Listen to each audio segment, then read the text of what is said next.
devant Dieu, mais je ne viens pas n'importe comment. Lorsque je viens et que je revêts ma tunique, je viens devant Dieu pour être mesuré par lui. Lorsque je viens avec ma tunique de fin lin, c'est la mesure qui m'est donnée devant Dieu. C'est très important de le comprendre parce que Mido, Rachi nous dit que c'est Mida. Pourquoi est-ce qu'on a dit Mida pour la tunique? Parce que c'est sa tunique qui lui convient à lui personnellement. Elle est à sa mesure. Voilà quelque chose d'absolument extraordinaire. Donc c'est pas seulement une histoire de tunique, c'est une histoire d'être mesuré devant Dieu. Lorsque tu te présentes avec ta tunique de fin lin, c'est la mesure exacte de qui tu es. Et lorsque tu te présentes avec cette tenue qui te va à la perfection, tu viens revêtu de fin lin, ta tunique est de fin lin, autrement dit, tu viens seul.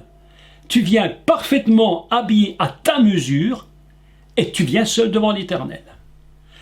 Ainsi, lorsque tu te présenteras, à ce moment-là où Dieu te mesurera, où tu sauras, où Dieu verra exactement qui tu es et que ce fin lin te va à la perfection et que tu viendras devant lui seul, il saura exactement la personne que tu es et que le sacrifice que tu vas amener devant lui sera un sacrifice qui sera acceptable.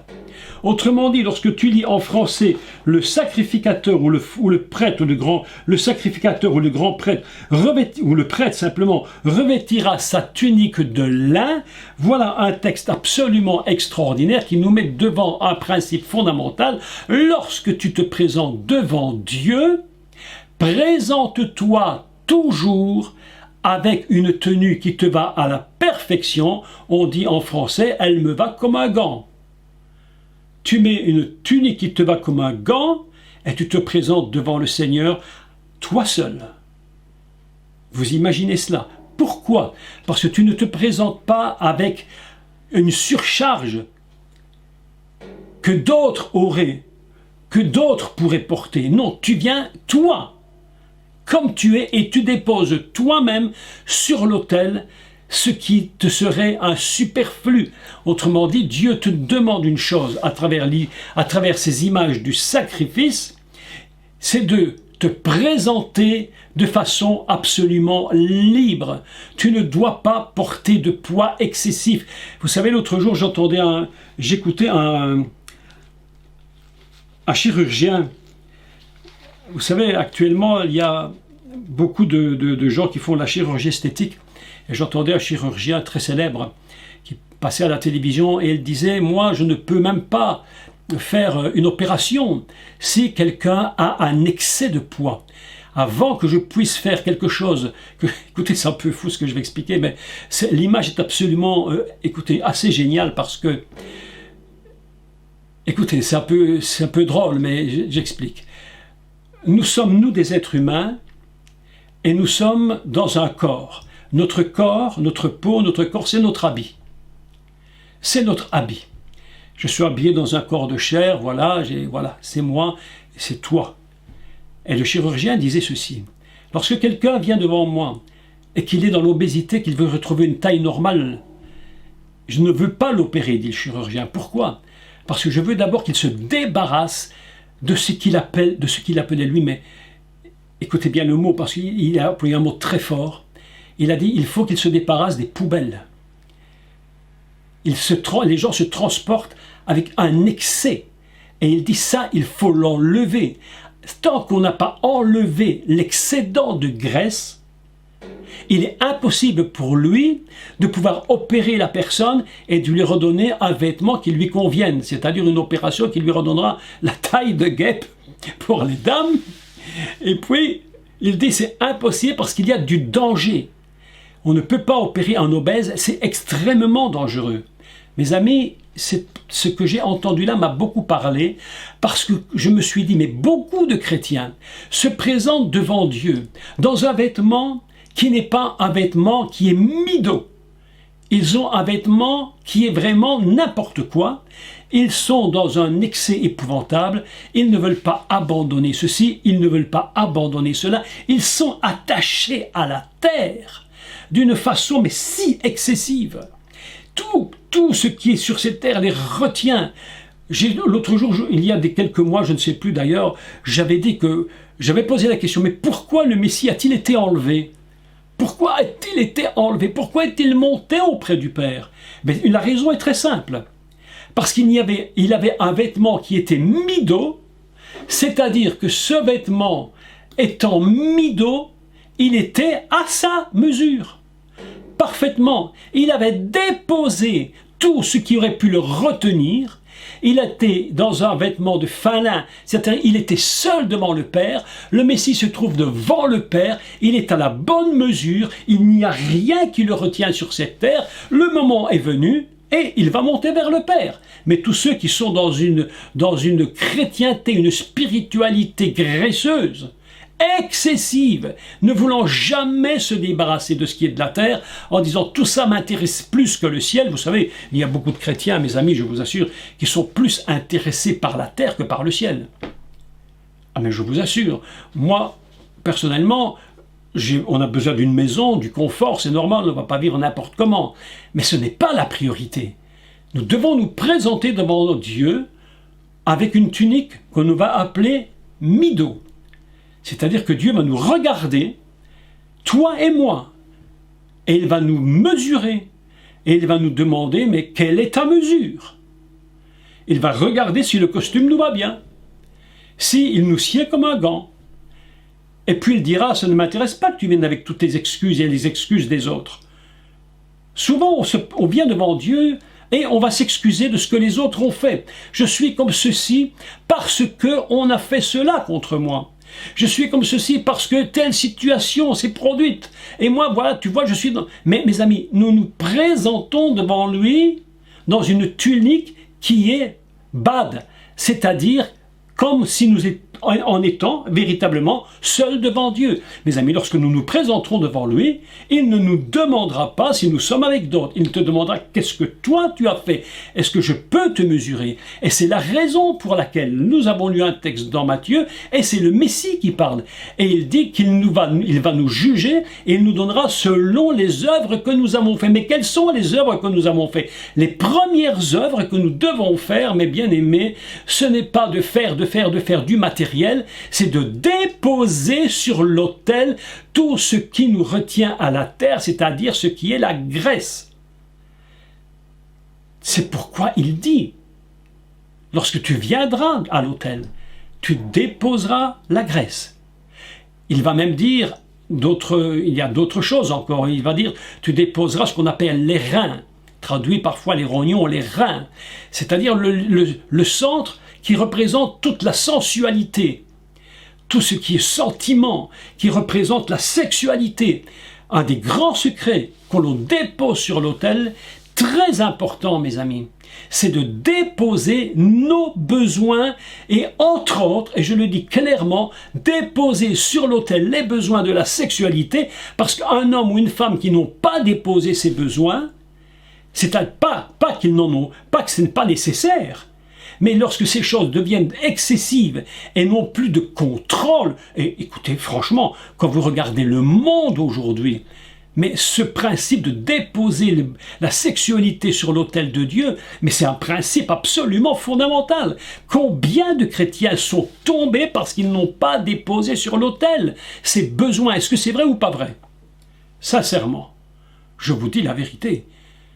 Combien de ministères ne se sont pas écroulés parce qu'ils n'ont pas déposé leur sexualité sur l'autel, c'est-à-dire les reins. Il y a quelques années, j'étais à Paris dans une... comment on appelle ça? Enfin une synagogue, mais c'est pas le mot qu'ils utilisent, le mot m'échappe, mais bref. Judaïque, d'accord, messianique si vous voulez. Une Keïla, voilà. Et là, j'avais été écouter un rabbin qui, je crois, aujourd'hui est décédé.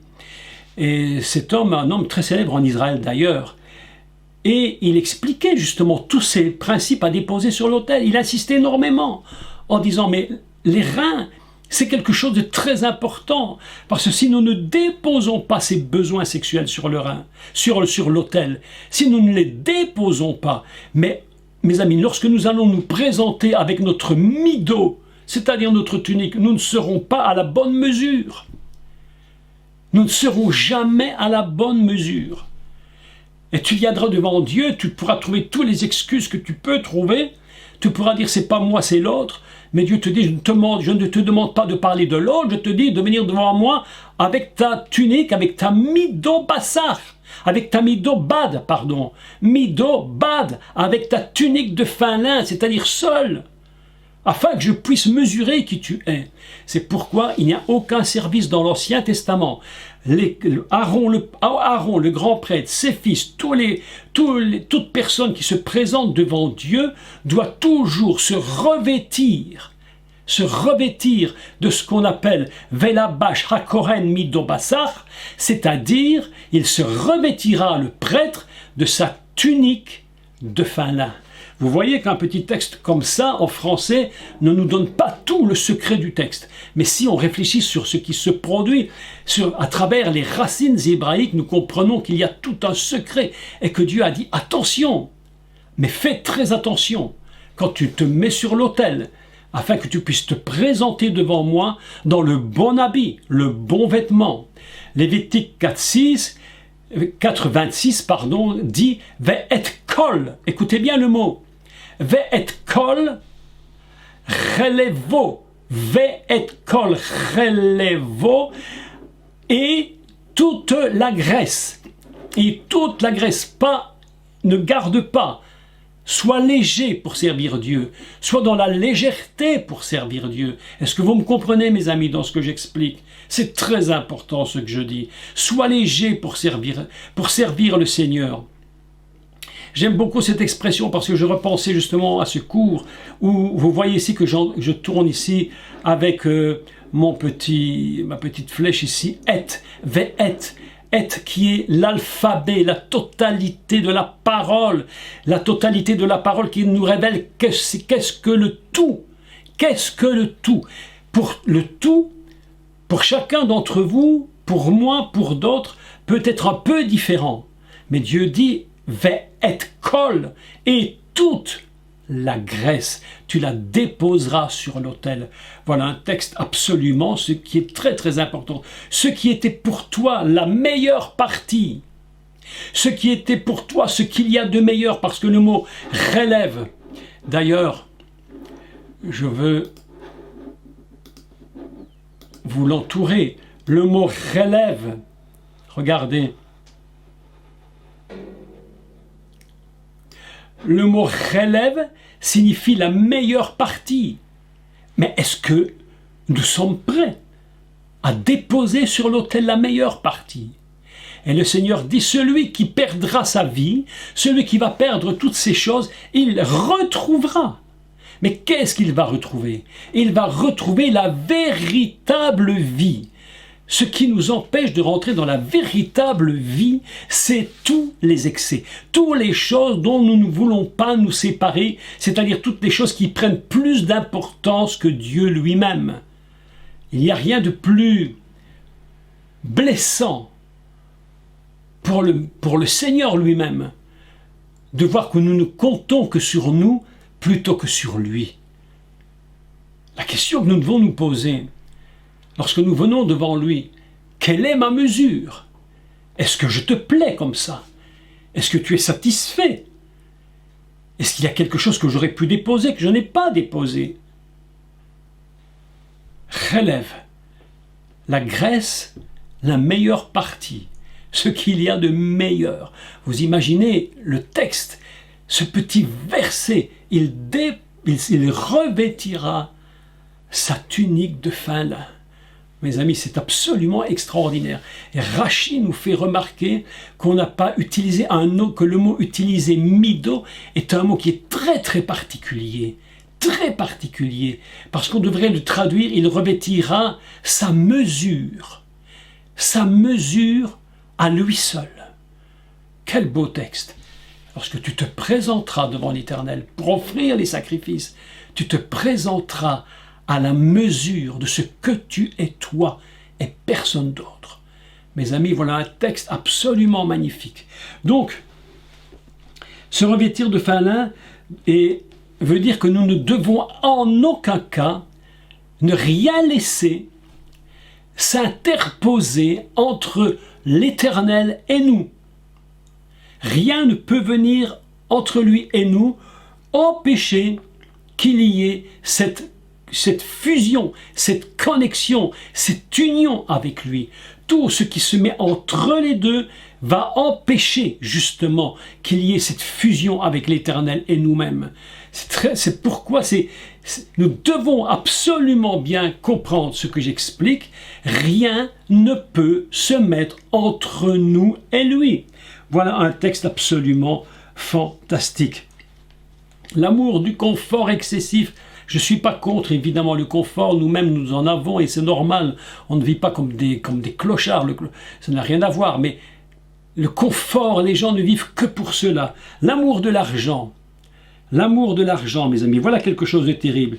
Il y a un texte où il nous parle, je crois que c'est aux Hébreux, peut-être le texte aux Hébreux, je ne sais plus si c'est hébreu. Enfin, où il parle que l'amour de l'argent est devenu pour beaucoup un piège incroyable, inimaginable. Ils sont prêts à tout par amour pour l'argent. Ils sont prêts à perdre leur âme pour de l'argent. C'est quelque chose d'absolument inimaginable. L'amour de l'argent pour beaucoup est devenu vraiment un but. Ils sacrifient leur famille pour l'argent. Ils sacrifient tout pour l'argent. Parce qu'ils veulent des biens matériels, ils sont prêts à ne même pas rentrer dans l'œuvre de Dieu. Aujourd'hui, à cause de l'argent, on a inventé des doctrines complètement folles, l'amour de l'argent. Plutôt que de nous séparer de l'amour de l'argent, ils ont préféré l'amour de l'argent à l'amour de Dieu, même dans certains ministères qui se sont complètement effondrés à cause de l'argent. Il nous en faut de l'argent, mais en tout cas une chose est certaine, mes amis, et ça c'est là, je l'ai vraiment bien apprise, c'est que Dieu pourvoira à tous nos besoins. Mais vous savez qu'à quel moment il pourvoit à tous nos besoins? Savez-vous à quel moment il le fait? Au moment où il se rend compte que lorsque nous sommes devant lui, nous avons revêtu une tenue qui est une mesure qui est parfaite. Aussi longtemps que le Seigneur qu'on verra que nous préférons l'argent, que nous faisons tout pour être de plus en plus riches, simplement parce que nous avons un esprit toujours à vouloir davantage d'argent, comment voulez-vous que le Seigneur réponde et vous bénisse? Faites passer le royaume de Dieu en premier. Et quoi? Mais pas seulement faire passer le royaume de Dieu, mes amis. Qu'est-ce qu'il faut faire passer en premier? Et sa justice. Il ne suffit pas de faire passer le royaume seulement. Le royaume de Dieu et sa justice. Et toutes ces choses vous seront données en plus. Autrement dit, celui qui perdra sa vie la retrouvera. Parce que c'est lui qui va donner. C'est le Seigneur qui nous donne. Faites passer le royaume de Dieu et sa justice en premier. Toutes ces choses vous seront données en plus. Et le Seigneur ajoute, et tout ce que vous demanderez, vous le recevrez. Pourquoi? Parce que votre Père Céleste sait de quoi vous avez besoin. Mes amis, ici nous ne parlons pas des enseignements qui ne sont que des enseignements évangéliques. Nous parlons du Messie. Ce sont les paroles du Messie. Faites passer le royaume de Dieu en premier. Votre Père sait de quoi tu as besoin. Relâche-toi, relaxe-toi, sois paisible. Sois paisible. Combien pendant des années je me suis fait de soucis, combien de soucis je me suis fait pendant des années pour tel besoin, tel argent qui ne venait pas, pour ceci, pour cela. Je suis passé pendant des années, je vous l'avoue franchement, dans des moments extrêmement difficiles. J'avais l'impression d'être complètement broyé dans un creuset, comme si on m'avait pilonné pendant des années. Comme si Dieu disait, il faut absolument que je te pilonne, parce que tu ne comprends rien du tout à ce que je t'explique. Tu ne comprends même pas ce qui est écrit. J'ai passé par des expériences extrêmement difficiles, des moments très durs, où je disais, mais cet argent, comment on va s'en sortir? Et Dieu dit, faites passer le royaume de Dieu et sa justice. À un moment donné, j'ai compris qu'il fallait abandonner. Lorsque je suis venu maintenant devant le Seigneur, je me présente devant lui, et je dis, Seigneur, est-ce que la mesure, est-ce que mon vêtement me va? Est-ce que la mesure est à ta mesure? Est-ce que je suis devant toi seul, sans honte? Est-ce que je suis fier d'être devant toi? Est-ce que tu es fier de moi? Est-ce que tu es heureux de moi? Est-ce que j'ai pu déposer à l'autel? C'est les questions, mes amis, que nous devons nous poser. Où en sommes-nous par rapport à notre vêtement? Où en sommes-nous par rapport à notre tunique? Est-ce que c'est une tunique homme ou est-ce que c'est une tunique mido, mesurée? Voilà le secret. Il y a beaucoup à dire dans tout cela, mes amis. Vous savez que la peau de l'animal devait être enlevée, elle devait être brûlée hors du camp. Il y a tellement à dire sur les sacrifices, parce que ces choses nous parlent et nous disent, mais comment vivons-nous? Quelle est cette façon avec laquelle nous nous présentons devant le Seigneur? Le secret d'une vie donnée à Dieu. Le Seigneur est mort sur la croix. Il a donné ce qu'on appelle bassar, c'est-à-dire il a donné son sang d'âme, il a donné bassar, la chair, il a donné relève, la graisse. Le Mashiach était libre, il était totalement libre. C'est pourquoi il a servi le Dieu vivant avec une telle force. Mes amis, voilà aujourd'hui en quelques mots juste une introduction à ce thème. La semaine prochaine, donc samedi qui vient, nous allons parler de la chair et du sang. Aujourd'hui, j'ai parlé de la graisse, nous parlerons de la chair. Qu'est-ce que cette chair? Qu'est-ce que ce sang? Pourquoi devons-nous déposer cela? Qu'est-ce que cela représente pour le Messie et donc pour nous? Quels sont ces sacrifices? En conclusion de tout ça, aujourd'hui, je voudrais vous dire ceci avant de terminer. Lorsque vous allez vous présenter devant Dieu aujourd'hui, dans la prière, vous allez lui dire, « Éternel,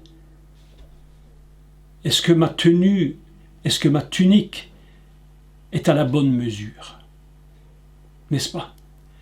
Est-ce que la tunique est à la bonne mesure?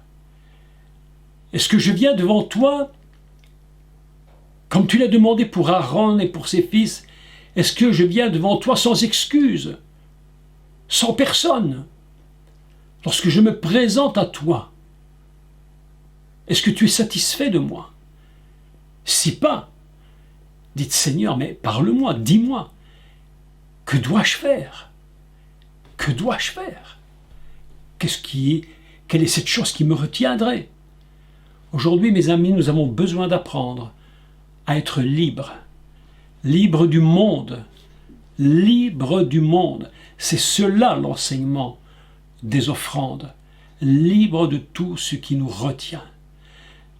Libres de venir devant le Seigneur sans que rien ne nous empêche de venir.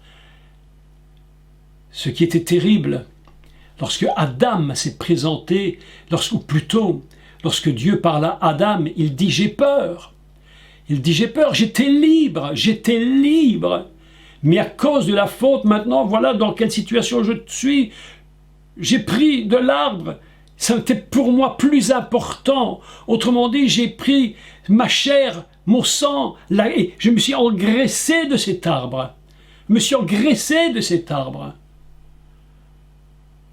Je ne peux plus maintenant être libre pour te servir.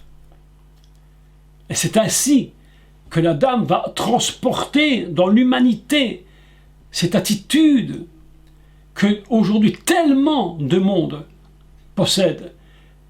Et par malheur, beaucoup d'enfants de Dieu. Je voudrais aujourd'hui vous dire ceci. Il faudrait vraiment que l'Église fasse un super régime. Un gros régime, véritablement un très très gros régime, afin que chacun d'entre nous, nous puissions nous trouver libres devant Dieu et dire Seigneur, je viens devant toi. Parce qu'aussi longtemps, mes amis, que nous serons tenus par certaines choses, eh bien nous ne pourrons pas servir le Dieu vivant, parce que nous aurons des choses qui nous retiennent. Nous aurons certains ont des chaînes, certains ont peut-être que des cordes, d'autres peut-être ils ont simplement un élastique, qui les retient. Mais, même si ce n'était que ça, c'est encore trop. Pour servir le Dieu vivant, il faut aller à l'autel et se faire mesurer. Absolument se faire mesurer. Quand je vous parle de cela, je vous parle à vous, je me parle à moi-même. Et lorsque je me présente devant le Seigneur, parfois je remarque que c'est compliqué de venir toujours avec un vêtement parfait. Dieu te dit parfois, écoute, je voudrais que tu jeûnes 3 jours. Mais ta chair te dit non. Elle te dit non. Je vous parlerai la semaine prochaine de l'offrande de notre chair. Et pour vous parler de l'offrande de notre chair, je vais vous parler d'un texte très important, ou plutôt d'un thème très important, qui est comment jeûner. Comment jeûner. Il y a des églises où le jeûne est devenu un sport collectif, qui ne sert absolument à rien. Et puis il y a des gens qui devraient véritablement jeûner, mais la chair est tellement forte, tellement incapable de jeûner que lorsque tu te trouves là une demi-heure... Non mais attendez, laissez-moi terminer en vous raconter une petite histoire. Il faut toujours raconter des petites anecdotes parce que c'est toujours un peu amusant, sympathique, puis ça fait mieux avaler la pilule. Hein, quand on a dit tout ça, c'est quand même un peu plus facile. Attendez, je termine un petit coup parce que j'ai soif. J'avais une collègue, lorsque je travaillais à la télévision nationale, elle était avec nous dans les chœurs de la radio, dans l'ensemble vocal de la radio, cet ensemble d'une 20aine de personnes. Hein. Et elle croyait, tenez-vous bien, elle croyait que si elle passait un repas, elle allait mourir. Vous imaginez? Elle était tellement accro à la nourriture que si elle passait un repas, elle croyait qu'elle allait mourir. Mais vous imaginez? Eh bien, mes amis, je vais vous dire une chose absolument importante. La semaine prochaine, nous allons parler de l'offrande de la chair. L'offrande de la chair sur l'autel, c'est de ne pas donner à notre chair autorité sur Dieu. Et ça, mes amis, c'est très compliqué. Parce que notre chair est tellement violente, elle est tellement dominatrice,